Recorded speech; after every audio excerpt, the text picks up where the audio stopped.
இந்த அவையை பொறுத்த வரைக்கும் விவாதங்கள் மானிய கோரிக்கை ஒட்டி அவர் பதிவு பண்ணிட்டாரு. தேங்காய் விவசாயிகளை பற்றி பதிவு பண்ணார். ஒவ்வொரு திட்டங்களும் 3 மாதம் தான் வந்திருக்கும். இப்போ வரைக்கும் 75,000 ரூபாய் வரைக்கும் கடன் தள்ளுபடி பண்ணியிருந்தாங்க. மாண்பு முதலமைச்சர் நேற்று 1 லட்சம் ரூபாய் வரைக்கும் தேர்தலுடைய விவசாய கடனை தள்ளுபடி பண்ணான்னு ஒரு மாபெரும் அறிவிப்பை நேற்று வந்து அனௌன்ஸ் பண்ணியிருந்தாங்க. விவசாய சங்கங்கள் வந்து கோரிக்கை கொடுக்கும்பொழுது அவங்க சொன்னது 75,000 1 லட்ச ரூபா வரைக்கும் மேலே கொண்டு போய், முன்னாடி 35,000 இருந்துச்சு, அதை 75,000 ரூபா மாற்ற, 1 லட்ச ரூபா வரைக்கும் கடன் வாங்கினவங்க 75,000 ரூபா மாற்ற சொல்லி 40,000 ரூபாயை நேற்று வந்து இன்க்ரீஸ் பண்ணி கொடுத்துருக்காங்க.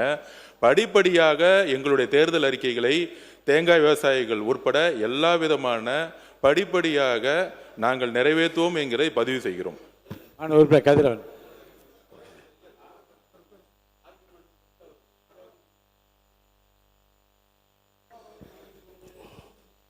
மாண்புமிகு பொதுப்பணித்துறை அமைச்சருடைய கவனத்துக்கு கொண்டு வர விரும்புகிறேன். பொதுக்கூட்டத்தில் பேசுகிற மாதிரிலாம் இல்லைங்க. நாங்கள் பேசுவது என்பது நீங்கள் தேர்தல் அறிக்கையில் சொன்னது. இப்போ நிறைய சொல்லியிருக்கிறீங்க. எங்களுடைய தலைவரை நான் 6 மாதம் வரைக்கும் எந்த இதையும் விமர்சனம் பண்ண மாட்டேன்னு சொல்லியிருக்கிறார். சிலவைகளுக்கு நாளாகும், அது இல்லைன்னு மறுக்கலை. விவசாய கடன்றது எப்பொழுதுமே வந்த உடனே தள்ளுறதா விவசாய கடன். இதுக்கு வந்து நாட்கள்லாம் கிடையாது. நான் என்ன கேட்டேன், 3 முறை நீங்கள் ஏற்கனவே சொல்லியிருக்கிறீங்க. 4வது முறை இது முழுமையாக தள்ளுபடி செய்வதற்கு ஏதாவது ஆலோசனை வைத்திருக்கிறீங்களா, அறிவிக்க போகிறீங்களா? அந்த விவசாயிகள்லாம் கேட்குறாங்க. அவங்களுக்கு எப்படி நாங்கள் மக்கள் பிரதியாக என்ன பதில் சொல்கிறது? இப்போ நாங்கள் அசம்பிளி முடிச்சுட்டு போன உடனே கேட்பாங்க, எங்கள் சட்டசபையில் கேள்வி கேட்டிங்களா, முழுசும் தள்ள போகிறாங்களா, இல்லை இவ்வளோ ஒரு சொசைட்டிலேயும் 200 பேர் 300 பேர் தள்ளுபடி இல்லாத இருக்குது அப்படின்னு சொல்லுமா? நாங்கள் பதில் சொல்லணுமா இல்லையா? இதில் எங்கே அரசியல் இருக்கிறது? அரசியல்லாம் இல்லை. இது கூட்டுறவு கடன் வந்த உடனே தள்ளுறதான் கூட்டுறவு கடன். நான் ஏற்கனவே இதே மன்றத்தில் நான் பதிவு பண்ணேன். ஒரு நிமிஷம் இருங்க. நான் ஏற்கனவே இதே மன்றத்தில் பதிவு பண்ணியிருக்கிறேன்.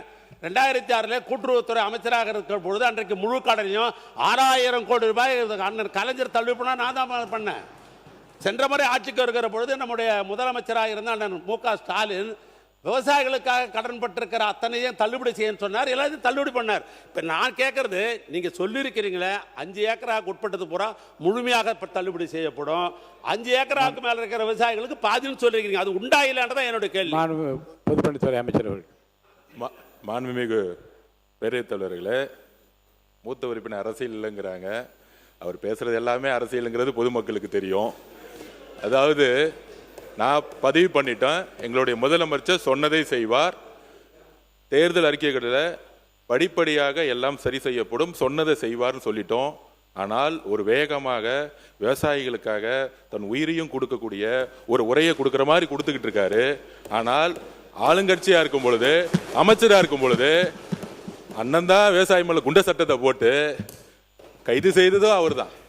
அப்போ விவசாயிகள் மேலே நாங்கள் குண்ட சட்டை போடக்கூடிய அரசு எங்களுக்கு கிடையாது.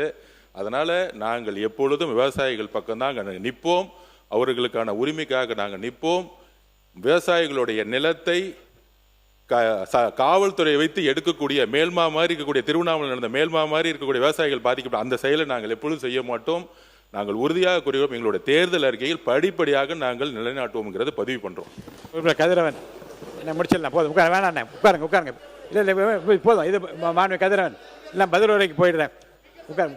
என்னண்ணா இப்போயே 3:30 ஆயிடுச்சு. மாண்பு அவர் கதிரவன் இல்லைங்க புதுசு மாண்புமிகு உட்காருங்க. பேரவைத் தலைவர் அவர்களே, பரம்பக்குடி தாலுகா மருத்துவமனை கடந்த கால ஆட்சியில் மாண்புமிகு கழக தலைவர் அவர்களால் மாவட்ட தலைமை மருத்துவமனாக தரம் உயர்த்தப்பட்டது. தரம் உயர்த்தப்பட்ட தலைமை மருத்துவமனையில் தற்போது 14/7/2026 மாண்புமிகு தற்போதைய முதல்வரால் திறந்து வைக்க பிளே ஸ்டோர் மற்றும் ஆப் ஸ்டோரில் இருந்து பாலிமர் செயலியை QR கோடு மூலம் பதிவிறக்கம் செய்யுங்கள். செய்திகளை உடனுக்குடன் பெறுங்கள்.